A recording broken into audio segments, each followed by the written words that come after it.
Good morning, students. Good afternoon and good evening. We are starting with lecture 3 of this Industrial Engineering Unit 1, and this subject is KME 503, and it is for BTech Mechanical Engineering third year, 5th semester.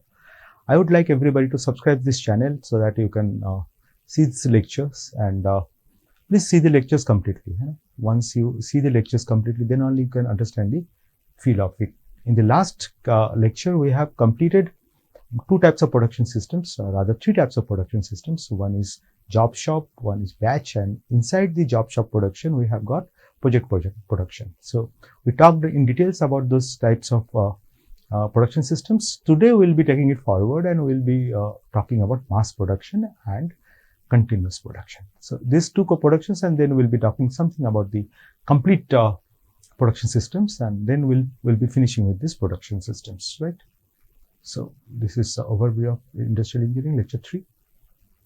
Types of productions we have production systems we are actually working on now, and then we'll start with mass production, right? So as of now, we are very clear about the fact that in the job shop production, what we did was we were talking about a single product with a high level of variety, right? When I also talk about the project production, that is also a single product, a single type of product, which is basically helped by the total equipments coming to that place. So single product is job shop production, mostly single, and very special products or very specific designs are to be made in job shop production. Then it comes to batch production. We talk about a certain amount of products in a certain frequencies. So we do that in the batch production where there is a different set of times for different products, and then in order we basically create those products. In the mass production now, we basically are talking about a product which basically gives you a very high production volume, but the variety of the product or the number of operations or the complexity of the product is not very high, right? So mass production is suited for manufacturing of continuous identical products. So identical products, same product which has a market demand, and production rate is generally very high. It is characterized by the following. So we'll read one by one and we'll see how this mass production comes up after the batch production and job shop production, right?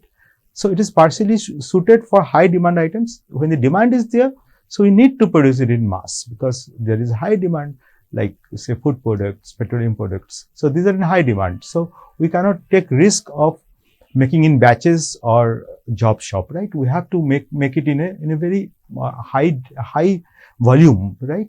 So production lot size is very high and the production rate is continuous. So we have to see to it that the lot size that we make in mass production is very high.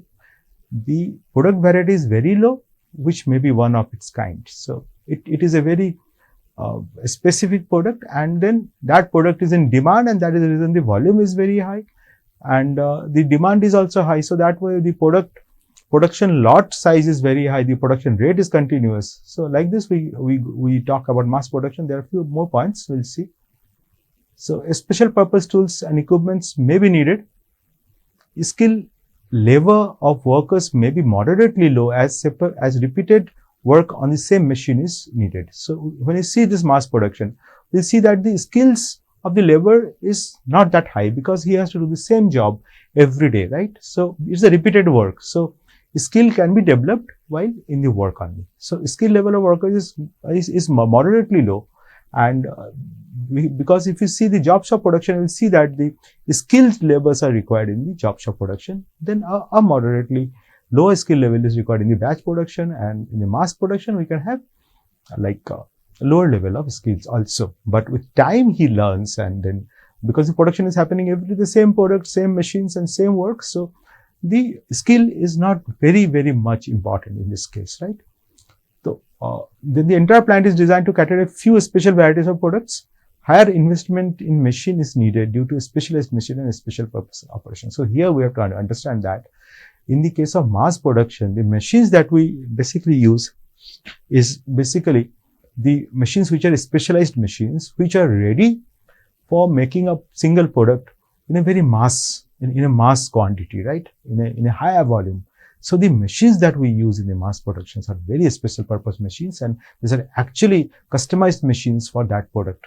Whereas in the case of job shop production, the machines are general purpose machines, and we can use those machines to make products. And there is a time that is there in the case of job shop production, but in the mass production, time is a problem. So transferring the job from one machine to other machine for different operations is something that we should improvise on, and that is something, the transfer time is something that we have to work in this case of mass production, right? We'll see a schematic diagram and see how this actually works. So this is a mass production, and if you see the mass production, so if you see the mass production, we'll see the two axes. This is operations, and this is elapsed time. So when I talk about the operations 1, 2, and up to n, there is operations and the process is there. So there is a transfer time that basically comes in between. So one process is done, and then the product comes to the second process, and like this it goes on with time, right? So machine time for one component is processing time plus transfer time. So this is the processing time, and these two are the transfer times from one process to the other process. So here the transfer lines are used, the automation is used.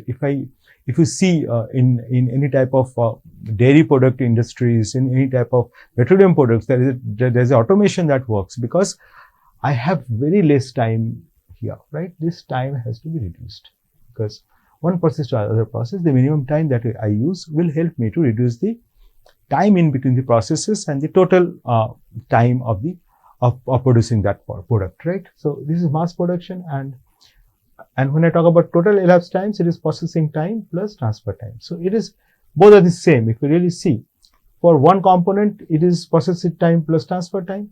And this is basically the same, because it's a mass production. So a single product is basically prepared. If you really see this total area is basically used. The total time that we talk is about a single product, about one component, that is same as processing time plus transfer time, and the total elapsed time is processing time plus transfer time, right?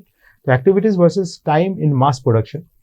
So this is activities and this is time. This is the activities operations, and this is elapsed time, this is the time. So this is a common diagram for all the three types of production systems. So when I see this diagram, it becomes very clear that what type of activity that we are doing, and what type of time it is going to take, and how we actually quantify that.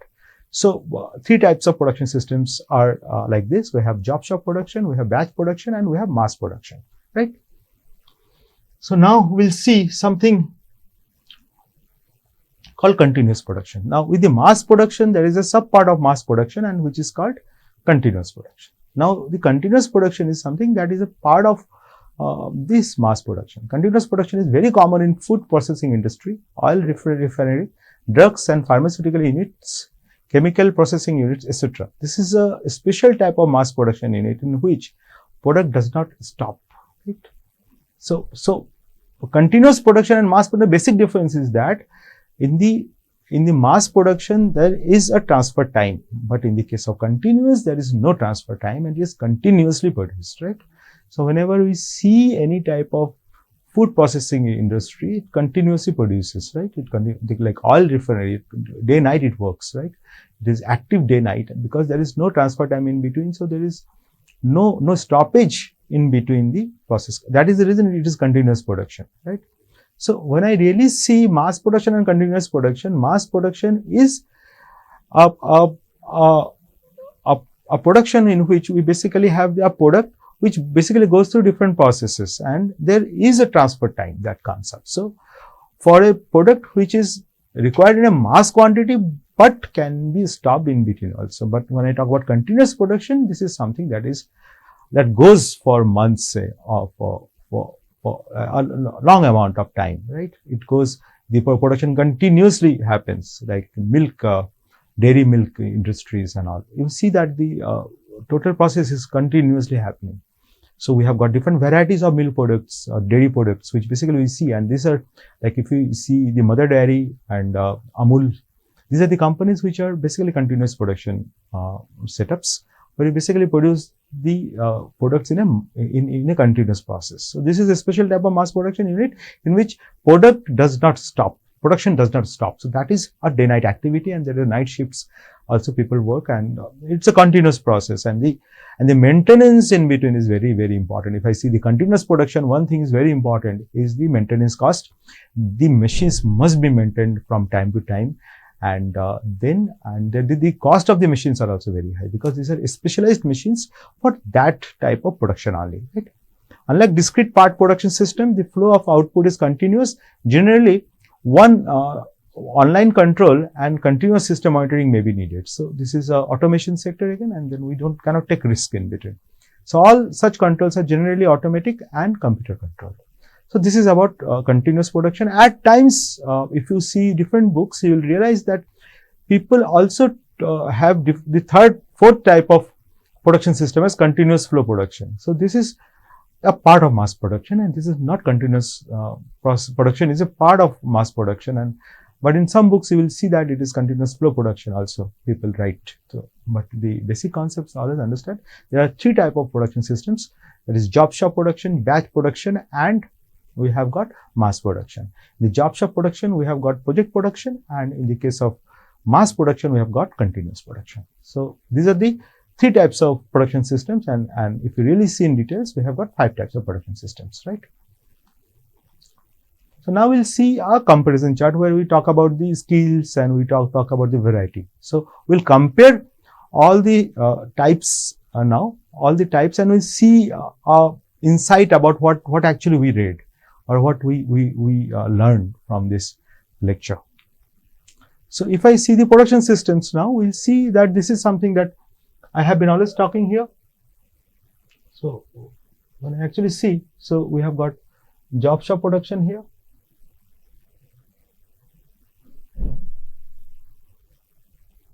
Sorry. Yeah. So we have got job shop production here, and this is basically project production, right? This P is project production. So the difference is that, always remember, job shop production is something that is very specialized, right? The number of products is not very high, but it is not also one, right? It can be 2, 3, but these are very specific design products. If you see, these products are prepared for R&D only. In the R&D sector, we get the job shop production first, and we see the product, and then we make it in batches. So any type of R&D activities, if you see the aeronautical sector, the organization like National Aerospace Laboratories, which is in Bangalore, they basically produce this job shop production and have very skilled laborers there who work with very skilled machiners who can get very accurate products, right? So when the product is designed, it is manufactured in job shop production for the first time, and then the process plants are made ready, and a whole lot of things makes ready, and then it goes for batch and maybe for the mass production in the coming days. Whereas if I talk about project production, it is a single product. We'll see in details what this project production is all about. So it's a single product where the equipment goes to the product, right? The site, basically in the site we get the equipments, manpower, and all the inputs are going to the product itself and manufacturing the product there and then and there. Then we come to batch production. When we come to batch production, where we have batches in regular intervals, we basically produce the products, and there is a gap in between. So setup time is required for different batches. Then we go for mass production, and then we have got the continuous production here. So if I talk about the production volume is very low in the case of job shop production. It is medium in the batch production. It is mass, it is high, and continuous is very high. Right? And in this is one maximum 1. So in the case of this volume sector, if I see that the product variety is high in the case of job shop here. See, it is very high in the case of project production. It is a bit higher here. It is moderate, and then it is also very less. And then if cover continuous production, this is 1. So if I see really, so there is, if I really see, I see that P and C, basically if I talk about production volume, the project production is, the volume is say 1, and in the case of continuous also the product volume is the variety is 1 here, and the volume is very high. So if I see these two P and C, these are the two corners, and then basically they clear the doubts of any learner in this case, right? So we have got the production system like that, and this is the 4 types of production system, 5 types of production system that we are talking here. That is project production, job shop production, batch production, mass production, and continuous production, right? Hope it is very clear. Now we see types of production systems affect on some factors. Like factors means equipments. What are the effects? Effects is equipments, factors. These are factors, right? So we have got all the types of production system: project, job shop, batch production, flow line, or mass production, continuous. Also remember that the mass production is also called flow production or line production, or it is also called flow line production, right? So this is a term that should not get confused whenever the question comes. Don't confuse that the flow line production is something else. It is same as mass production only, right? So here we go for that. If I talk about the equipment's purpose, you always understand that the job shop production will have a general purpose machine. But in the case of continuous production, we have got, for the continuous production, we have got, for the continuous production, we have got special purpose machines, right? When I talk about the labor skill level, and we talk about production quantity, volume, production rate, and special tooling, etc. If you really see, you will understand that these two things. If I see here in the project case, I see that the labor skill level is very high. At the high level, it is high, and in this case, the production volume is less. Like this, it goes for job shop. For batch, it is basically in the optimal level, where the skill level is also moderate and the production volume is also moderate, right? When I talk about flow line, it is somewhere here, and when it's continuous, it is here. In continuous, we have to see that the project, the quality of quantity is very high, but the skill labor is not very high. So when you go for any type of mass production industries, we have to see and we'll understand that the skill is not required. So the jobs that you get in a company which is in mass production will not pay you very high, because they are not asking for any type of very specialized or skilled employees, right? So they know that they will be working for that, and then maybe they will see to it that the skills are not very important. So the stability is there because the companies will work continuously, but the salaries will be not very, very high here. So this is extra thing that I have told you here. So mass production skill is required is low, and the production volume is very high, but the companies which are working on job shop production and say project production also, and up to batch production, the salaries are high, because job shop production is something that gives you your skills up a place in that company. So more skilled, more salaries, and more job in the job shop production is more secured and more capabilities required, right? In the case of labor skill levels, here it is the capability is not very high, right? Now the comparisons of various production systems. So we'll see one by one. We have got 35 points, so we'll go very fast. We'll just understand everything we have discussed. We'll just have a look on this, and you can always come back to these slides and come back to the lectures and make sure that you see all these differences, because this is clear. Have a clear concept about the total 5 types of production systems. Basically 3 types and two extra types. One is project and one is continuous, right? So aspects: production systems, project, job shop, batch, mass, and continuous. So we have got, in the case of product variety, what happens? In the product variety, it is very, very highly diversified. In the case of job shop, it is high, batch, it is medium, in the mass, it is low, variety is low, and in the continuous, standard. Standard means it is low but established. When I talk about continuous, it is standard and there is no changes that is being implemented. When I talk about production volume, it is 1, in the project it is 1, right?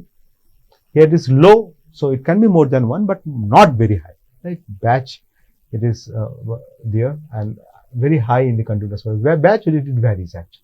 Mass also, it is very high. it is high, and in the continuous it is very high, right? Flexibility in change of product, it is very high in the case of project and job shop, and here it is nil. Here there is no flexibility. In continuous, there is no flexibility that can be taken up. New design accommodation, in the case of it is high, here it is no. And it just goes like this. You know? There is less, like. And if I go towards the left side, the new design accommodation can be made, and it will be basically very high, right? So make to order, it is yes, some, no. So here in this case, mass production, you cannot make to order because these total specialist machines cannot be bought at that time. So if I actually want to make to order, we have to either go for job shop or say batch. Not batch also. We have to go up to job shop and project production, right? Some of the batch they take make to order, make to stock, right? Then the layouts we'll talk in the next lecture series, where we'll talk about the layout.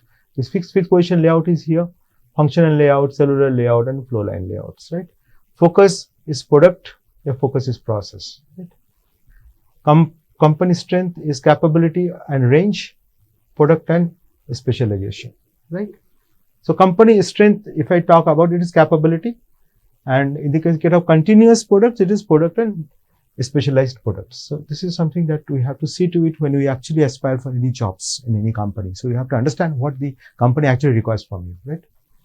So for performance criteria, it is quality and delivery. It is the price, because if I have to reduce the price, I have to produce more, right? I have to produce more and produce effectively and making sure there is no losses in the system, right? So less dominate is price, right?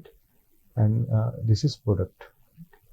Capital in investment is low or high, and low, and this is high. Capital investment in the continuous production is very high. Inventory, it is as required. Work in progress is high, low, and this is high. If it is as required, and it is highly planned. So raw materials are highly planned in the case of continuous productions. Work in process is also very low, because there is no, in the case of mass production, there is no work in progress, because there is no in between losses that takes place. In finished goods, if we talk about it is low, but it is very high. The production is very high. Operation flexibility is high, and it is low. Setups is variable. Setups is no setup time is required. In the continuous production, there is no setup required, right? And in the case of batch, also it is low. Technology is universal technology. It is dedicated. It is process, better utilization of the labor. It is a process, right? Uncertainty in the material requirement, no. High. And if I talk about inspection, it is individual and in like online, right? Processing time, if I see, it is long, and in the case of continuous is short. Variable is in the case of plant capacity, it is variable, and in the plant capacity, in the continuous it is established. Process control is difficult in the case of job shop production, and in the case of mass production, it is continuous production is easy. If I talk about machines machines causing bottlenecks, it is very frequent in this case, because we have got operations, and here it is absent because we don't have any problems in this case. Then we have got effects of poor maintenance and machine breakdown, depends upon the type of operation, severe, and intermittent. Quality checks in intermittent is there, built-in process. So operation control, if I really see operation control, it is complex and difficult, and if you really see the economics of this cell, it is few, it is high. Information uncertainty and vagueness is right, it is low. So building of the plant is temporary site, single story. Sometimes equipments are outside the plants. Right? In the last slides of this, floor area is variable. It is floor area is per worker is very low, and floor area per worker, so it is variable, but it is in the job shop it is high, right? Because in the project production it is variable. So supervisor is highly technical, it is semi-skilled, right? Supervisor labor ratio is 20 is to 50, 30, 50, and 15, and this is 15. The labor is not required very high here. Material flow is all reaches the project site as per the schedule. Intermittent, highly continuous, material flow. Jigs and fixtures is as per project, general purpose and special design, and the example suitability last slide is first case is for the project production, it is shipbuilding, civil construction, and shipbuilding is basically example of it. In the case of job shop, it is casting unit, welding unit, general purpose workshop. In the case of batch production, it is machine tools, clothes, shoes, shoemaking, medium to large. So batch production. Food processing is the mass production, TV, automobiles, etc. Automobile products is again a type of mass production. Continuous is for refinery, chemical and fertilizers. So that basically comes to an end to this lecture number 3, and it basically talks about the total types of production systems, and in the next class we'll be talking about productivity and the measurement of the productivity, how we can actually measure the productivity. After we know about the production systems, now it is easy for us to calculate or measure the productivity part. Thank you so much. Jai Hind.